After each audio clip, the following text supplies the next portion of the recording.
Sir Jojo, sorry to ask this to our video circulating that you and Catriona are reconciled daw. Sabi ng may mga chismis pong naririnig na ganon. What is your statement about that? I caught you on fire! Sa Sultan Kudarat, I guess, ang video na to. So,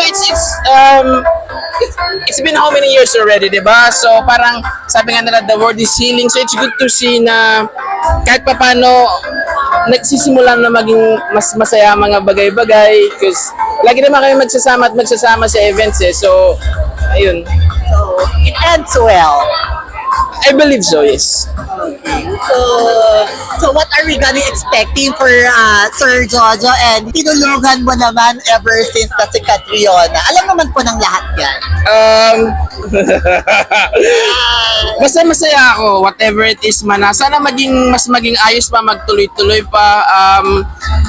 Siguro yun muna. Okay. Thank you, sir. Thank you so much for answering that question. Thank you. Thank you. I got you.